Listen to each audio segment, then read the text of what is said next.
오늘은 미움에서 사랑으로 이런 제목의 말씀을 함께 나누겠습니다. 우리가 자주 사용하는 인터넷 포털 사이트에 가보게 되면은 지식인이라는 코너가 있습니다.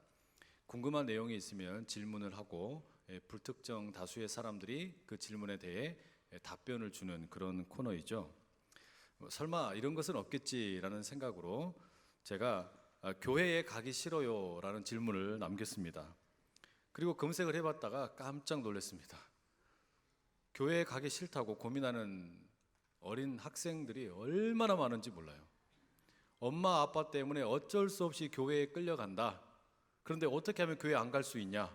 내 고민 좀 해결해 달라. 이런 내용들이 엄청나게 나오더란 말이죠. 그 답변 가운데 이런 것이 있었습니다. 머리 밀고 나무아비 탑을 하세요.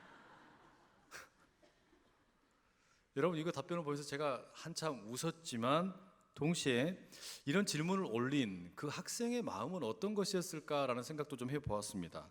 참 힘들었겠다라는 생각이 듭니다. 얼마나 가기 싫었으면 엄마랑 아빠의 협박에 못 이겨서 겨우겨우 끌려나가던 이 학생이 그 인터넷 포털 사이트에다가 그런 글을 올렸겠습니까? 사실 여러분, 이런 안타까운 상황이 그 인터넷 속에 글을 남긴 자녀들에게만 해당하는 게 아니라 어쩌면 우리 자녀들의 이야기 아닐까요? 우리 자녀들 가운데에도 부모님이 너 교회 안 가면 용돈 안 준다, 너 밥 안 준다, 이런 협박에 못 이겨서 나오는 그런 자녀들 혹시 있지는 않겠습니까? 이 근본 원인이 무엇이겠습니까? 아마도 그것은 교회에 나오기는 나오는데 몸이 여기 있기는 있는데 정작 하나님과의 어떤 친밀한 교제나 사귐이나 이런 것을 경험하지 못했기 때문에 그저 의무감에 다니기 때문에 이런 고민하는 거 아니겠습니까? 그런 점에서 여러분, 우리는 매 시간마다 매번 과연 나는 하나님과 깊은 교제를 나누고 있는가 고민을 해야만 하고, 또한 어떻게 하면 우리의 다음 세대들이 그 하나님을 만날 수 있을까 고민하고 또 고민해야 할 것입니다. 우리는 몇 번 나누어서 주일 설교를 요한일서의 본문을 가지고 함께 나누고 있습니다. 하나님과의 사귐, 친밀함, 교제, 이런 관점에서 우리가 말씀을 읽어보고 있죠. 주로 이 하나님과 우리 사이에 어떻게 하면 그 친밀함이라는 것이, 사귐과 교제라는 것이 이루어지는 것인지 중심적으로 나눠보았습니다. 그런데 이제 오늘 본문에서는 하나님과 우리 사이에 대한 이야기보다는 사람과 사람 사이에 어떻게 친밀함이나 교제를 누릴 수 있을까, 이 부분에 집중해서 본문을 좀 살펴보려고 합니다. 오늘 본문이 시작하는 7절을 한번 보시죠. 이렇게 기록되어 있습니다. 사랑하는 자들아, 내가 새 계명을 너희에게 쓰는 것이 아니라 너희가 처음부터 가진 옛 계명이니 이 옛 계명은 너희가 들은 바 말씀이거니와. 이 사도 요한이 설교를 하는데 설교 와중에 자신이 섬기는 교회 성도들을 사랑하는 자들아라고 부르고 있습니다. 설교자 요한이 그 교인들을 부르는 호칭, 사랑하는 자들아, 저는 이 말이 참 너무나 감격스럽습니다. 왜 그런 거 하니? 저도 주일날마다 이 강단에 이렇게 서서 예배 시간마다 찾아오시는 우리 성도님들을 보면은 그 심정이 느껴지기 때문에 그래요. 사랑하는 성도 여러분, 이런 의미 아니겠습니까? 근데 이게 사랑한다라는 이 표현은요, 그냥 예뻐 보여서 또는 아름답기 때문에, 멋지기 때문에 들려주는 말이 아니라, 설교 강단에서 들려지는 이 말은 분명 사람의 말인데 이것을 하나님의 말씀으로 듣겠다고 달려오는 그 믿음이 너무 사랑스럽기 때문입니다. 여기서 들려지는 사람의 말이 변변치 않는데 그럼에도 불구하고 그것을 살아계신 하나님의 말씀으로 듣고 그 말씀에 순종하는 그 성도분들, 바로 여러분들, 그 모습이 사랑스러울 수밖에 없다라는 것입니다. 여러분, 사도 요한에게 지금 자신의 성도들은 그런 의미에서 사랑하는 자들이었습니다. 저에게도 여러분은 모두 다 사랑하는 자들입니다. 오늘 그 사랑하는 여러분을 향해 하나님의 은혜가 가득 임하시기를 간절히 축복합니다. 그런데 이 본문에 이 사랑하는 자들아라고 말할 때 이 사랑하는 자들에 해당하는 헬라어는 아가페토이라는 단어입니다. 이 말을 문자 그대로 옮기게 되면은 사랑하는 자들아라는 표현보다는 사랑받는 자들아라고 말하는 것이 더 정확한 표현입니다. 사랑받는 자들아, 이게 무슨 의미일까요? 앞서 우리가 하나님과 우리 사이의 사귐이나 교제나 친밀함에 대한 이야기를 나누었잖아요. 그러니 그 연장선에서 보게 되면은 하나님과의 그 사귐 가운데서 하나님으로부터 사랑받는 자들아, 이런 의미가 되는 겁니다. 하나님으로부터 사랑받는 자, 여러분 그게 교회입니다. 하나님 앞에 나와서 하나님으로부터 사랑받는 자, 그 하나님으로부터 사랑받는 자라는 이 정체성, 이 은혜, 여러분 이 예배의 자리 가운데서 그 은혜를 마음껏 만끽하실 수 있기를 축복합니다.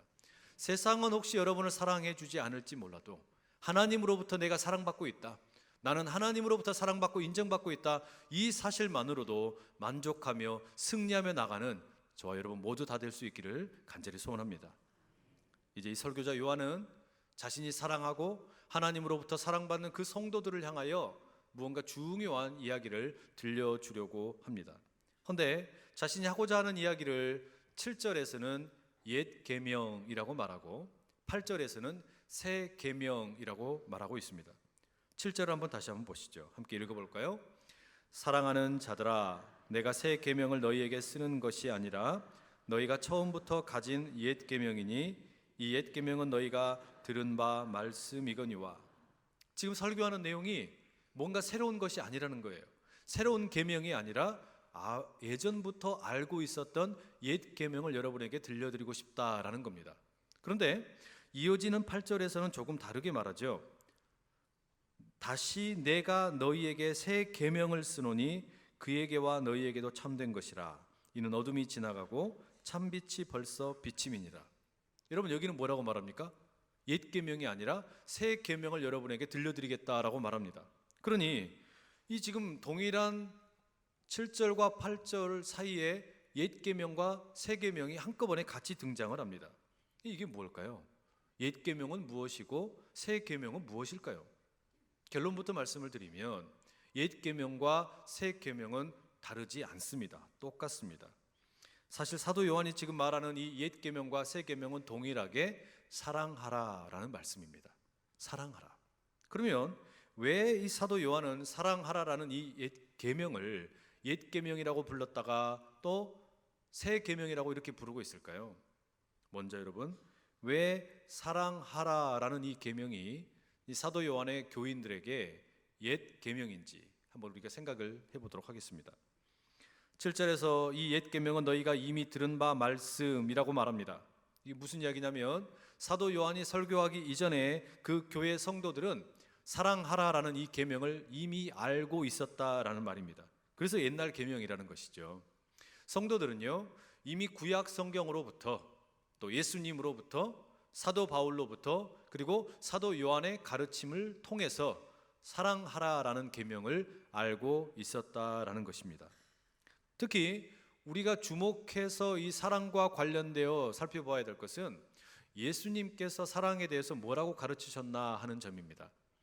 예수님께서는 마태복음 22장에 어떤 구약의 율법에 정통한 율법 교사와 논쟁을 하시게 되었습니다. 이 율법 교사는 자신이 예수님을 시험에 빠지게 하기 위해서 찾아와서 질문을 합니다. 예수님, 율법에는 수없이 많은 계명들이 있는데 그 중에 큰 계명이 무엇입니까? 이렇게 물었어요. 이 율법 교사들은 당시에 이 구약 성경에 기록되어 있는 수없이 많은 계명들을 약 613가지로 정리를 하고서 이것을 큰 것부터 작은 것까지 순위를 매기는 걸 가지고 논쟁을 하곤 했었습니다. 바로 그런 생각을 가지고 예수님께 찾아와서 예수님, 당신이 보기에는 무엇이 큰 계명입니까? 이렇게 질문을 한 거예요. 그러면 예수님이 난처해지고 논쟁에 빠질 수 있을 것이다 라고 생각을 했던 겁니다. 이때 예수님 뭐라고 답변하십니까? 신명기 6장의 5절 말씀과 레위기 19장의 18절 말씀을 인용하셔서 말씀하시죠. 너의 마음과 뜻과 또 생각과 모든 것을 다해서 하나님을 사랑하고 그리고 하나님을 사랑하는 것과 동일한 본질에서 네 몸처럼 너의 이웃을 사랑하라. 예수님께서 그렇게 말씀하셨죠. 그게 가장 큰 계명이다라고 하셨습니다. 이런 예수님의 사랑에 대한 가르침, 하나님을 사랑하고 또 이웃을 사랑하라, 이런 가르침은 사도 바울의 편지에서도 찾아볼 수가 있습니다. 로마서 13장 10절에 바울이 이렇게 이야기합니다. 사랑은 이웃에게 악을 행하지 아니하나니 그러므로 사랑은 율법의 완성이니라. 사랑이 율법의 완성이다. 이를테면 사랑은 율법을 뛰어넘는 새로운 계명이다 라고 해석을 해주고 있는 것이죠. 그러니 이런 예수님의 가르침, 또 사도 바울의 가르침, 이런 것을 이미 사도 요한이 목회하던 그 교회의 성도들은 알고 있었습니다. 그런 점에서 사랑하라라는 이 계명은 옛 계명임에 틀림이 없습니다. 다만 우리가 좀 눈여겨봐야 될 것은 예수님의 이 가르침이 왜 당시에 예수님의 말씀을 들었던 사람들에게는 새로운 것이었으며 놀라운 것이었을까 하는 점입니다. 이것은 구약 성경에 이미 다 기록되어 있는 사랑하라라는 명령이었지만 하나님을 사랑하고 하나님을 사랑하는 것처럼 이웃을 사랑하라고 할 때 이 이웃의 범주가 예수님에게서는 어마어마하게 넓어져 버리기 때문입니다. 본래 유대인들이 생각할 때 자신들이 사랑해야 할 이웃이라고 하는 것은 언약 공동체 안에 있는 구성원들이었습니다. 이스라엘 사람들은 우리가 사랑할 수 있는 것이죠. 나와 같은 친족들은 사랑할 수 있는 것이죠. 그러나 이스라엘이 아니거나 내 친족이 아니면 굳이 사랑할 필요가 없다라고 생각을 했었습니다.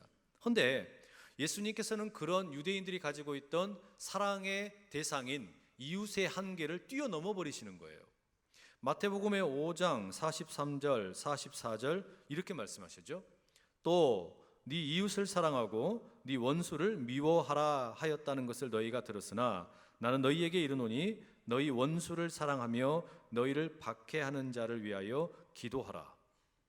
원수는 미워하라 그랬는데 예수님 뭐라 그러시냐면 그 원수까지도 사랑하라라고 말씀을 하시는 겁니다. 그러니 예수님의 이 사랑의 명령은 그 범위가 어마어마하게 넓어져 버린 것이죠.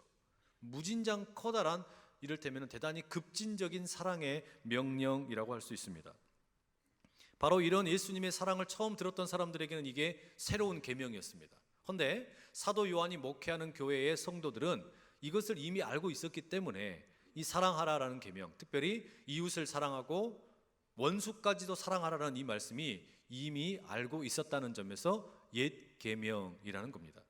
그러면 그렇게 사랑하라라는 명령에 대해서 이미 알고 있는 성도들에게 왜 이 사도 요한은 새 계명이라는 말을 들려주고 있을까요? 그냥 원수까지도 사랑하라라는 예수님의 말씀 그대로 들려주면 되지 왜 이 사랑하라는 계명을 새 계명이라는 것으로 표현해서 말하고 있냐라는 점입니다. 여러분, 이걸 우리가 바르게 이해하기 위해서는 먼저 이 사도 요한이 목회하고 있던 교회의 상황에 대해서 살펴볼 필요가 있겠습니다. 이 성경에 기록되어 있는 내용들을 가만히 살펴보게 되면은 이 사도 요한이 목회하던 이 교회는 상당히 많은 미움을 받고 대적자들이 많은 교회였던 것으로 추정이 됩니다. 바깥에서 사람들이 이 교회를 미워하는 거죠.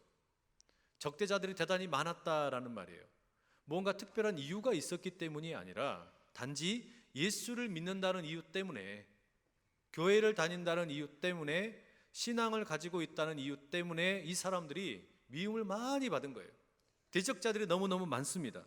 여러분, 이러다 보면 어떻게 될까요? 세상으로부터 고립된 느낌을 받을 수 있겠죠. 나 혼자다라는 생각을 갖게 됩니다. 그 공동체에 있는 사람들이 외로움을 느끼게 되고 어쩔 수 없이 폐쇄적인 느낌을 갖게 될 수 있습니다. 그런 이유 때문에 우리가 요한 1서를 읽어가다 보면은 약간 이원론적인 그런 이야기들이 참 많이 나옵니다. 이 공동체가 바깥에서 공격을 많이 당하니까, 미움을 많이 받다 보니까 다른 모든 세상적인 것을 배격하는 거죠. 그래서 대표적으로 빛과 어두움으로 아주 극명하게 우리는 빛이고 저 바깥에 있는 것들은 다 어두움이다, 이렇게 나누고 있어요. 심지어는 오늘 본문은 아니지만 이어지는 2장 15절에 이런 말씀이 나옵니다. 이 세상이나 세상에 있는 것들을 사랑하지 말라. 누구든지 세상을 사랑하면 아버지의 사랑이 그 안에 있지 아니하니. 이게 무슨 말이에요? 교회 안에 있는 사람들에게 세상에 대해서는 쳐다보지도 말아라, 세상은 나쁜 것이다, 완전히 배격을 하고 있는 것이죠. 심지어 여러분, 이 사도 요한이 목회하던 교회에서는 몇몇 사람이 잘못된 이단의 가르침에 빠져가지고 건강한 신앙을 갖고 있던 사람들을 또 오염시키는 일도 있었습니다. 사도 요한은 그런 사람들을 가리켜서 2장 18절에서 적그리스도라고 아주 단호하게 이야기합니다. 이처럼 여러분, 지금 이 요한이 목회하던 교회의 성도들은요, 세상으로부터 미움을 많이 받고 그러다 보니까 자연스럽게 세상에 대해서 배척하는 태도를 가졌고 동시에 교회 안에서도 올바르지 않은 믿음을 갖고 있는 사람들로부터 배척을 당하면서 참 어려움을 많이 겪고 있었습니다. 그만큼 어려운 거예요. 믿음 때문에 외롭고 믿음 때문에 쓸쓸하고 믿음 때문에 세상을 등져야 되는 그런 상황에 놓여 있던 것이 이 사도 요한이 목회하던 교회였습니다. 저는 이 요한 1서에 묘사된 이 교회의 모습이 마치 꼭 오늘 우리 한국 교회 같다라는 생각이 듭니다. 정말 비슷합니다. 교회가 요즘에 참 미움을 많이 받습니다. 세상으로부터 미움을 어마어마하게 받는 거예요.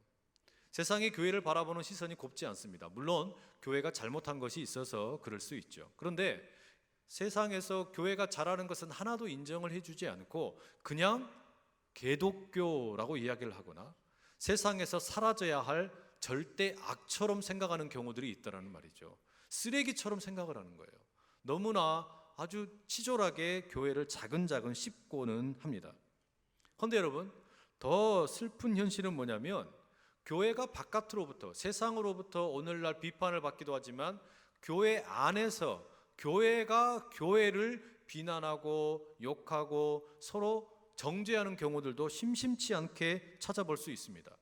신학적인 입장이 다르다는 이유 때문에 교회가 교회를 너무 짓밟는 경우도 있고 때로는 오해와 소통이 부족해가지고 싸우는 경우들이 아주 비일비재합니다.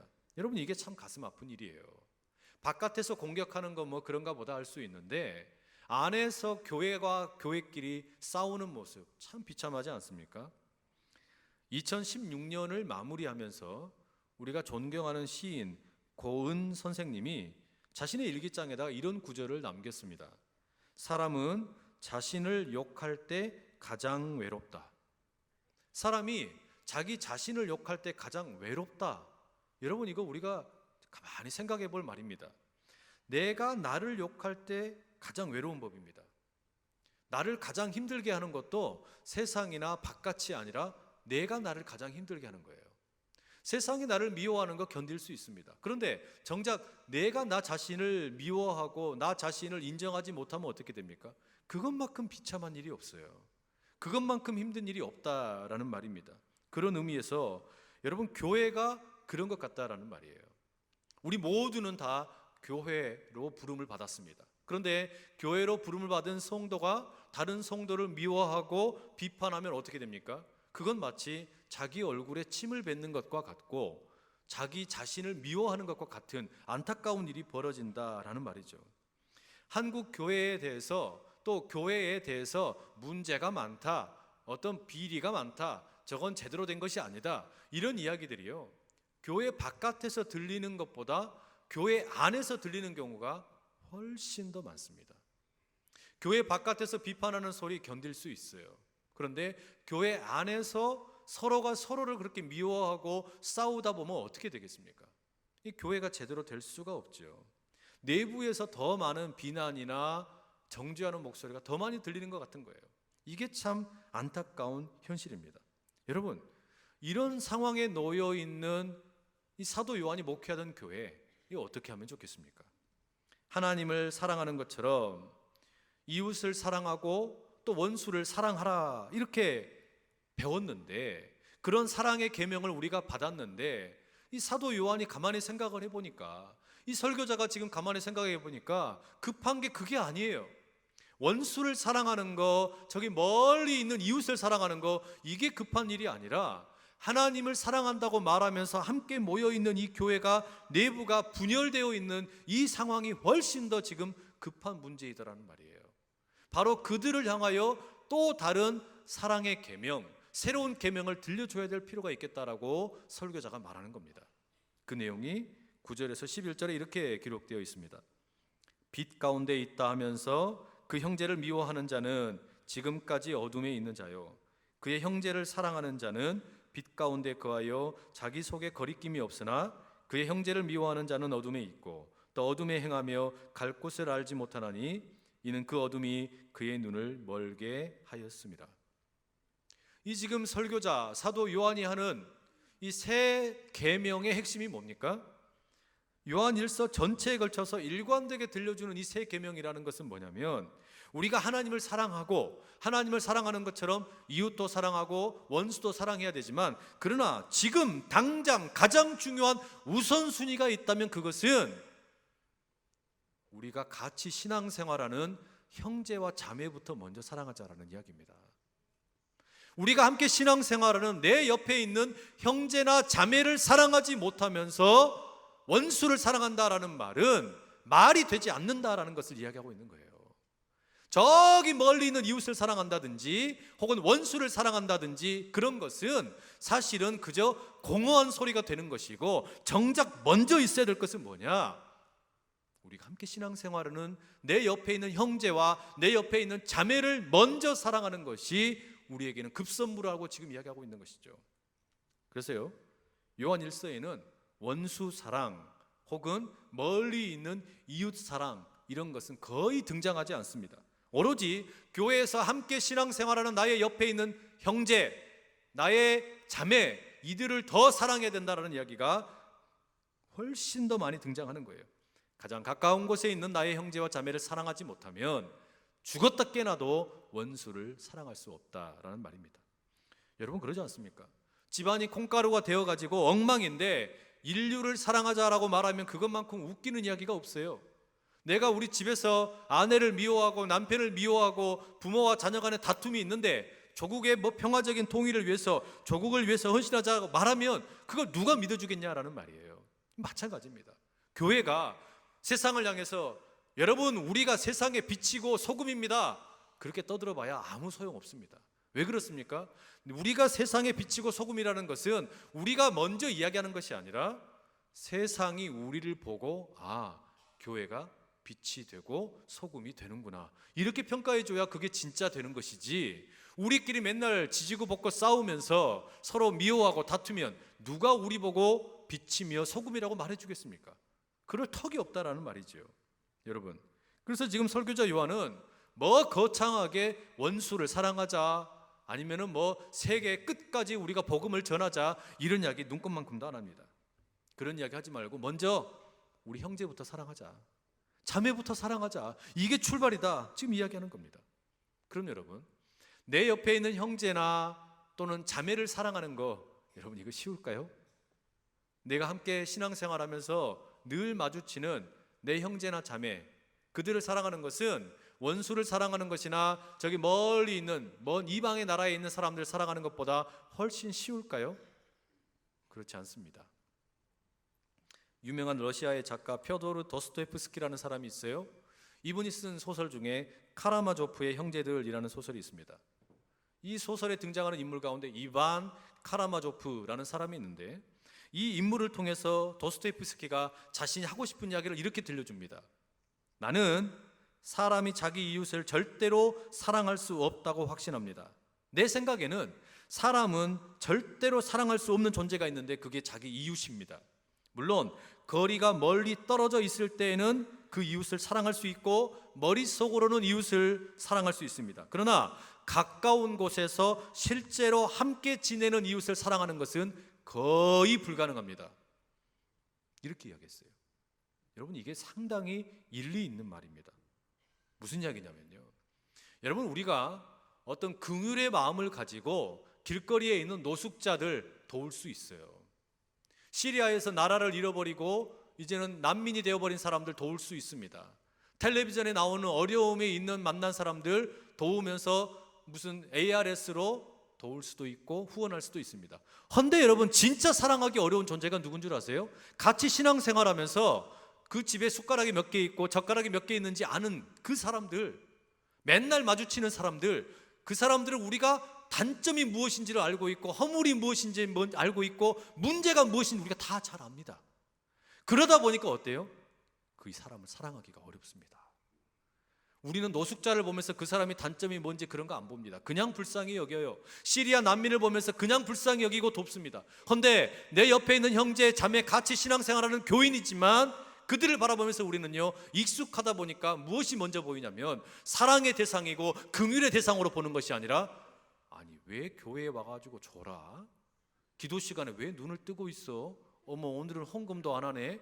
오늘은 왜 이렇게 늦게 왔어? 우리는 이런 시선이 더 앞장선다는 말이에요. 그러니까 어떻습니까? 가까이에 있는 사람을 사랑을 못합니다. 여러분, 정말로 여러분의 옆에 있는 사람 사랑하실 수 있겠어요? 쉽게 사랑하기가 쉽지가 않습니다. 그 사람의 단점이 뻔히 보이는데, 저 사람의 약점이 보이는데, 문제가 보이는데 그런 대상을 사랑한다라는 거 쉽지가 않다라는 말입니다. 그러니 여러분, 지금 우리가 저기 멀리 있는 무슨 원수를 사랑하고 저 세상 끝까지 나가서 선교하는 일에 우리가 앞장서서 나가는 거, 그거 필요하지만 먼저 필요한 거는요, 내 옆에 있는 사람, 허물 많은 그 사람, 문제 있는 그 사람, 예배 시간에 맨날 늦는 그 사람, 바로 그 사람을 내가 사랑할 수 있냐는 말이에요. 지금 그것을 여러분, 이 사도 요한, 이 설교자는 자신의 교인들을 향해서 강력하게 부르짖고 있는 겁니다. 여러분, 교회를 보십시오. 저는 교회를 볼 때마다 어떤 상반된 두 개의 감정이 늘 부딪혀요. 교회는 저에게, 그리고 여러분 모두에게 정말로 사랑스럽고 아름다운 연인입니다. 얼마나 아름다운 존재인지 몰라요. 너무너무 사랑하는 곳이에요. 그런데 이 교회는 또한 가장 골치 아픈 곳이에요. 내가 가장 사랑하는 곳인데 가장 골치 아픈 곳이에요. 왜 그런 줄 아세요? 교회에 오면 우리가 하나님을 예배합니다. 하나님을 찬양합니다. 그 영광스러운 하나님께 예배를 드립니다. 기쁨이 있어요. 사랑이 있어요. 즐거움이 있어요. 너무너무 좋아요. 하나님을 만나기 때문에 너무너무 좋은데, 그런데 같이 하나님을 예배하는 그 성도들, 내 옆에 있는 형제들, 자매들을 보면은 근심이 생깁니다. 나 이들 사랑할 자신이 없는데, 나 이들의 약점을 보면서 저들을 품어줄 힘이 내게는 없는데, 이게 우리의 고민이라는 말이에요. 하나님을 예배하는 거 너무너무 좋고 힘을 받고 용기를 받는데, 그 하나님의 사랑을 가지고 내 옆에 있는 사람의 약점을 덮어줄 그 용기가 우리에게 없다는 말이에요. 이게 힘든 겁니다. 그래서 여러분, 우리가 종종 듣는 말 중에 그런 말 있죠. 신앙생활할 때는 하나님만 바라보면서 신앙생활해야지 사람들 바라보면 안 돼. 그게 말이 되는 이야기입니까? 말이 안 되는 말이잖아요. 어떻게 우리가 교회에 와가지고 하나님만 보면서 신앙생활을 합니까? 옆에 있는 사람들이 뻔히 보이는데, 옆에 저 사람의 허물도 보이고 단점도 보이고 문제도 보이는데 그 사람을 보지 않고 어떻게 하나님만 보면서 신앙생활을 할 수 있냐고요. 사도 요한은 지금 분명히 말하는 거예요. 바로 너의 형제와 너의 자매를 먼저 사랑하라. 그 은혜가 우리 가운데 있기를 축복합니다. 우리가 이 예배당, 웅장한 예배당에서 아름다운 악기와 웅장한 기도 소리와 아름답게 찬양하면서 예배 드릴 수 있어요. 그런데 그 감격을 가지고서 나누어야 할 이 사랑이, 형제를 사랑하는 것, 자매를 사랑하는 것, 이 사랑이 우리 가운데서 너무 초라해져 보일 때가 많다라는 말이죠. 하지만 여러분, 그렇다고 너무 절망하지는 마십시오. 왜냐하면 오늘 우리가 읽었던 이 본문의 7절 시작할 때 우리 각자를 가리켜서 뭐라고 부릅니까? 사랑하는 자들아. 설교자 사도 요한이 자신이 사랑하는 자들아라고 부르면서 여러분은 하나님의 사랑을 받는 자들이다 말하고 있지 않습니까? 이건 오늘 우리를 향한 말씀이기도 해요. 여러분, 우리는 모두 다, 나만이 아니라 우리 모두가 다 하나님의 사랑을 받는 자라는 이 사실을 잊어버리지 마시기를 축복합니다. 나만 사랑받는 게 아니라 내 형제도 내 이웃도 하나님의 사랑을 받는 자들이기 때문에 우리가 함께 모이면 기적이 나타납니다. 우리가 하나만 되면 하나님께서 정말 상상하지 못할 은혜를 부어주신다라는 말이에요. 복잡할 거 없습니다. 내가 하나님 사랑하듯이 저 사람에게 단점이 있고 문제가 있고 허물이 보여도 덮어주는 겁니다. 그게 사랑이에요. 그게 하나님의 사랑이라는 말이에요. 우리가 뜨겁게 서로 사랑하면 바로 거기에 하나님의 임재가 있고 기적이 나타나는 줄로 믿습니다. 지난 금요일과 토요일 날 교회에서는 치유학교를 진행을 했습니다. 대부도에 가서 1박 2일의 시간을 보냈는데요, 이런 그 치유 사역을 할 때마다 저는 늘 감격스러워요. 눈물이 나요. 왜냐하면 별것도 없었던 것 같은데 하나님께서 참여한 분들에게 은혜를 부어주세요. 폭포수 같은 은혜를 부어주십니다. 몸이 아픈 사람을 하나님께서 고쳐주세요. 마음이 상한 분들을 하나님께서 건강하게 세워주세요. 도저히 용서할 수 없을 것 같았던 그 사람을 용서할 수 있는 용기를 하나님께서 불어넣어 주시더라는 말이에요. 몸이 회복이 되고 마음이 회복이 되고 마음이 새로워져서 용서할 수 있는 이 기적, 이거 여러분 어디서나 맛볼 수 있는 일이 아닙니다. 그런데 이게 도대체 어떻게 가능한 것일까? 아무리 생각해봐도 이것은 신비로운 일입니다. 아무리 생각해봐도 이것은 알 수 없는 일이에요. 뭐 제가 강의를 잘해서 그랬겠어요? 아니면 찬양이 좋아서 그랬겠어요? 밥이 맛있어서 그랬겠어요? 아니더라고요. 그런 회복의 역사, 치유의 기적, 이런 것들은요, 그 자리에 참석한 서로 처음 만난 사람들도 있었는데 3355 모여서 함께 이야기를 나누는 그 자리에 하나님의 기적이 일어나더라는 말이에요. 서로 함께 모여가지고 처음 만났는데 함께 울어줍니다. 서로의 이야기를 들어줍니다. 서로를 위해서 간절하게 기도를 했더니 바로 그 자리에 하나님께서 임재하셔서 우리가 서로 사랑하는 모습 조금밖에 보여주지 않았는데 거기에 하나님이 어마어마한 기적을 폭포수처럼 쏟아주더란 말이에요. 그러니까 몸이 낫는 거예요. 마음이 회복이 되는 거예요. 하나님의 기적이 막 펼쳐지는 겁니다. 여러분, 이게 하나님께서 우리 가운데 기대하시는 모습입니다. 그래서 저는 여러분, 그 소그룹으로 모이는 그 힘을 믿어요. 우리가 함께 예수 그리스도 이름으로 한 자리에 모이면 그 사람들이 뭐 2사람이든지 3사람이든지 4사람이든지 함께 모여서 서로 마음을 토해내고 기도하고 찬양하고 함께 울어주면 희한한 일이 펼쳐지더란 말입니다. 희한한 일이 펼쳐지는 겁니다. 그래서 여러분, 이런 말이 있죠. 교회는 날마다 더 성장해야 되지만 날마다 더 작아져야 된다. 교회는 끊임없이 커져야 되고 동시에 한없이 작아져야 된다. 이게 무슨 말이겠습니까? 우리는 이렇게 함께 모여서 영광스러운 예배 하나님께 멋지게 올려드리지만 이 가운데는요, 하나님을 만나서 너무너무 행복한 사람들도 있지만 때로는 아파하는 분들도 있습니다. 그들이 이 예배 자리에서는 자신의 마음을 표현하지 못해요. 그런데 함께 모이는 작은 모임의 자리, 3명이든 4명이든 5명이든 그게 구역이든 남성교회든 여전도회든 어떤 모임이 되었든지 간에 그 자리에서 내 마음을 토해줄 수 있고 내 마음을 토해내도 받아줄 수 있는 사람이 3명이든 4명이든 5명이든 있다면 그 자리에 하나님의 기적이 나타난다는 말입니다. 그렇기 때문에 여러분, 교회는 계속해서 성장하지만 동시에 더 작아져야 된다는 말이에요. 여러분에게 묻고 싶습니다. 여러분, 바로 그 3사람이 있습니까? 여러분의 마음을 나눌 수 있는 그 4사람이 있습니까? 여러분의 기도를 함께 진짜로 기도해 줄 수 있는 그 5사람이 있습니까? 바로 그들과 함께하는 그 자리에 성령의 임재가 있고 하나님께서 함께 하셔서 여러분의 삶을 송두리째 뒤바꿔내는 기적이 펼쳐질 것을 믿으실 수 있기를 축복합니다. 하나님께서 우리에게 바로 그 말씀을 원하시는 거예요. 그 결단을 원하시는 거예요. 하나님이 우리를 사랑하시고 너는 사랑받는 자라고 말씀을 하시면서 너도 그렇게 다른 이들과 함께 사랑하며 하나님의 기적의 주인공 될 수 있겠느냐. 우리 그 주님 앞에 힘있게 달려갈 수 있는 저 여러분 다 되기를 축복합니다. 우리 시간 함께 같이 한번 기도하기 원하는데요, 우리 이런 마음으로 함께 같이 기도하십시다. 하나님, 우리에게 사랑할 수 있는 용기를 좀 주십시오. 저기 멀리 있는 원수를 사랑하거나 세계 끝까지 선교하며 저들을 제가 사랑하겠습니다, 그런 거창한 거 말고 하나님, 내가 오늘 이 자리에서 예배하며 하나님을 만난 이 감격을 가지고 내 옆에 있는 이 형제와 내 자매를 사랑할 수 있는 이 마음 제발 좀 저에게 허락해 주세요. 저들의 허물이 보이고 약점이 보이고 문제가 보이고 가정에 있는 남편과 아내와 자녀들에게 수없이 많은 문제들이 보이지만 저들을 하나님의 사랑으로 덮고 그들을 온전히 품을 수 있는 그 사랑 내게 좀 주십시오. 우리 그런 마음을 가지고 주여 힘있게 3번 외치고 같이 기도하며 나갑니다. 주여, 주여, 주여. 아버지 하나님, 이 시간 주님 아버지 앞에 마음 구하며 나갑니다. 하나님, 우리를 그렇게 사랑해 주시고 하나님 아버지께서 우리를 사랑으로 덮어주셨는데 주님 아버지, 우리가 원수를 사랑하라는 그런 어떤 거창한 말씀으로 나가기 전에 내 옆에 있는 사람 정말 사랑하는지, 내 형제와 자매를 내가 정말 사랑하는지 주여 우리가 돌아보게 하여 주시옵소서. 하나님 아버지, 허물이 보인다고, 문제가 보인다고, 약점이 보인다고 그저 아버지 하나님이여 승냥이처럼 물어뜯는 우리가 되지 않게 하시고 서로 덮어줄 줄 알고 이해해줄 줄 알고 더 많이 품어줄 줄 아는 우리 될 수 있도록 아버지, 우리를 불쌍히 여겨주시고 사랑의 공동체로 우뚝 세워 주시옵소서. 진정 주님 앞에 아름답게 쓰임받는 우리 모두 되도록 도와주시옵소서. 사랑의 빚진 자들로 섬기게 하여 주옵소서. 사랑하는 아버지 하나님, 우리를 교회로 부르시고 하나님께 영광스러운 예배를 드리며 주님과의 친밀한 사귐과 교제 가운데 거하게 하시는 것 참 감사를 드립니다.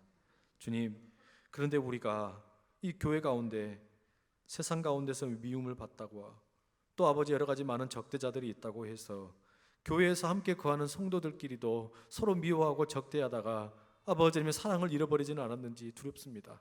주여, 내 옆에 있는 이를 먼저 사랑할 줄 아는 그 사랑의 마음 허락하여 주시옵소서. 그 용기 가지고 힘있게 주님의 뜻을 드러내는 복된 우리 모두 될 수 있도록 역사하여 주시옵소서. 예수 그리스도의 이름으로 기도드립니다.